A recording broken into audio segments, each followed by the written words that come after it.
Do-Rag Wisdom here, folks, and welcome to Y2K 18.05.16 with 174 days until the midterm elections, and I'm on the edge of my seat, folks. It's cut right into my crack. Oh! There is a gross revision of history and doublethink going on with the GOP and right-wingers in general. They absolutely can't stand that we on the left get hysterical every time Traitor Trump appears and opens his anus mouth. I have to shut the goddamn TV off, you know? I have to go every time I see that face, that pug, ugly, nasty, hateful face, that clown, that evil clown. I'd rather have it president. We really go crazy when we're on the left, right? We go crazy when we see that creep. How dare we? They scream on the right. How dare we? Showing such disrespect for the President of the United States. And they consider our intense hatred for this traitor maggot Trump to be a sickness. It's a sickness. Every time you mention Traitor Trump, they go crazy. Everything he does, they go crazy. They go crazy. And they consider our intense hatred for this creep, this maggot, this traitor, this racist turd. And they demand that we end our persecution of this traitor president now. Listen, they use the revision of history, they use newspeak, they use doublethink, and they use it so well. Any lie possible to them, disguised as the truth.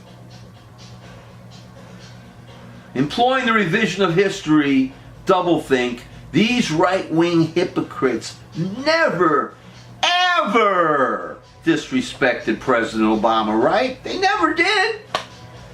They didn't try to make him a one-term president. They never stood up in his face and called him a liar. They never tried to undermine his agenda every chance they could. Right? I mean, I remember during the Mitt Romney campaign when these wonderful right-wingers were, you know, running this wonderful shit rumbly, and they built a I don't know what state it was in, but they built an outhouse, and it said on it, emblazoned in a great nice poster there, Obama Presidential Library, and then somebody put on the side, for a good time, call Michelle. They never did that. I mean, I saw it with my own eyes, but I must have been imagining things.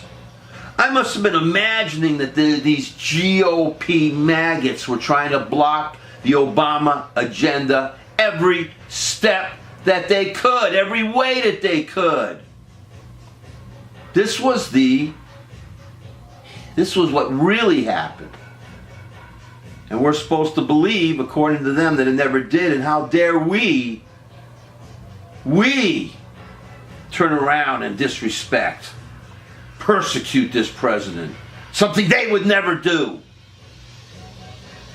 And we never fought a war in Iraq, and under Bush it was wonderful. Everybody had housing. There was never a financial crisis. Oh, and the Jews bombed the World Trade Center on 9/11. I am happy that I've armed myself with George Orwell's 1984. It has kept my memory strong with images of the hateful racist GOP witch hunting a president in every way possible because they could not stand that he was black. People usually mistake the totalitarian society that Orwell created in 1984 by saying that the society itself is Orwellian. In fact, this is not so. I'm not the only one who believes this.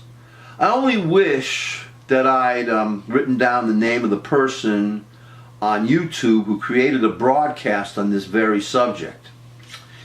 If you can, after viewing mine, search for his or hers. When I saw the broadcast, I already knew and agreed with the thesis. So in case you folks out there missed it, here is the gist of what this fellow or her broadcaster asserted. Yes, the graphically oppressive totalitarian society that Orwell invented with its big brother, thought police and telescreen surveillance has become synonymous with Orwellian. But my colleague on YouTube was absolutely correct when he or she said that the term Orwellian denotes the use of language to further the goals of mind control. When you absorb language, friends, and all its texts and subtexts, you are marrying your mind to it. And if you are not careful, you can be manipulated by it. Ingsoc is the newspeak word for English socialism. It is the ruling political philosophy of Oceania, one of the three totalitarian superstates in Orwell's nightmarish novel. Newspeak is one of the tenets of Ingsoc, along with mutability of the past, you can revise the past, and doublethink. Newspeak is a language designed to limit thought.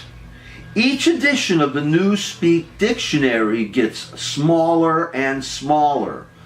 I really belly feel this, man. Belly feel? That is a Newspeak word, folks. Look it up. Orwellian use of words perverts the meaning of values, perverts the thought. For example, read the novel 1984, of course. There are 4 ruling ministries in that novel. Check out the cruelly ironic use of words. There's the Ministry of Peace, dedicated to war. There's the Ministry of Plenty, dedicated to the starvation of the masses. There is the Ministry of Truth. This is the media, the literature, the art, the news. Part of this government that is dedicated to lies. And finally, there is the Ministry of Love, the headquarters of the thought police, and dedicated to violence and torture. I love, no pun intended, how in this era, depicted in this novel, words as truth, love, plenty, peace get perverted and associated with the opposites of everything they represent. In Oceania society, to love is to hate, and to hate is to love. This is the heart of Orwellian. And see how it is being reenacted, folks, before our very eyes and beyond. And we'll talk about this further on other broadcasts. Under the traitor Trump-Putin dictatorship, this cabinet has now been absorbed by the Orwellian. The Secretary of Interior, for example, is supposed to be a protector of our holy and pristine public lands, now becomes the representative of oil, coal, and gas interests. Our headless EPA director is dedicated to destroying the environment and poisoning our children. Our education secretary is dedicated to ignorance and is anti-educating our children. She wants to get rid of our free traditional public schools, which we have taken for granted. Our head of the Consumer Financial Protection Bureau is for protecting big banks and big business, not consumers. Doublethink and the mutability of the past are 2 important tenets of Ingsoc.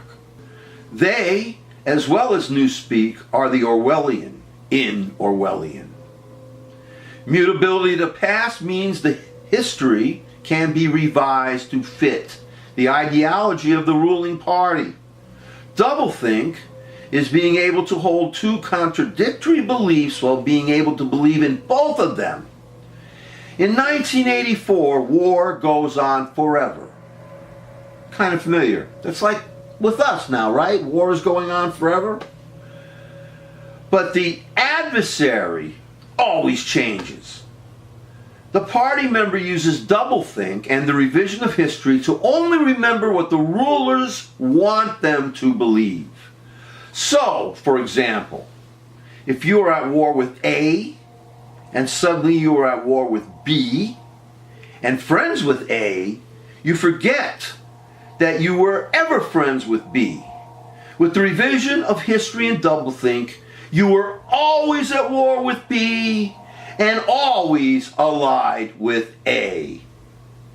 Trumputin, traitor, and his GOP teabagger religious extremists of this era used the revision of history with doublethink all the time and with impunity. Only those who read 1984 can recognize the true use of Orwellian techniques in this era, and we must stand and expose it. Traitor Trumputin spread the fake news of President Obama being a foreign-born national and not a natural-born American citizen. He was the master at spreading fake news. Now, as accidental president of our nation, he claims that any news contrary to his is fake. This is a classic use of doublethink, my friends, and never, never, never forget it. Furthermore, the traitor, birther, bastard Trumputin uses a term called witch hunt. I may not agree with the lifestyle of the pagans and the Wiccans. Some things I do happen to agree with, like I love nature. I happen to love the Wiccans and the pagans. They have just as much right to exist as those who follow other religions. A witch hunt refers to the persecution of mostly women in the Salem colonies, way back when. We must love these Puritans, these creeps that used to burn women. Their philosophy and way of life still imbues our modern thinking with its religious extremist bent. If we're up to Mike Pence, even The Handmaid's Tale would be burned, especially because The Handmaid's Tale depicts a society that is even too liberal for him. He'd like it to be worse.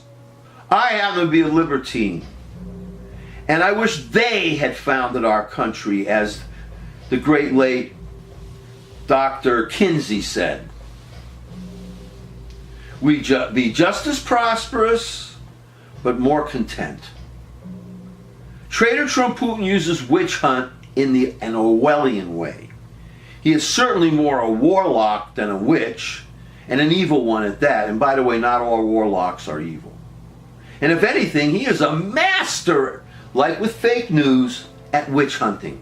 He spent months, years, witch hunting President Obama about his birth certificate. And now that he is getting it back, now that this creep is getting pummeled by Mueller and Avenatti, he tries to make himself the victim by using the revision of history and by using doublethink, and he hopes that we're all doing the same. I've read 1984 more than 60 times throughout my lifetime. Trump and Pence and their GOP religious extremist fascists cannot fool me. Knowledge is power. And if you read 1984, it will become your shield.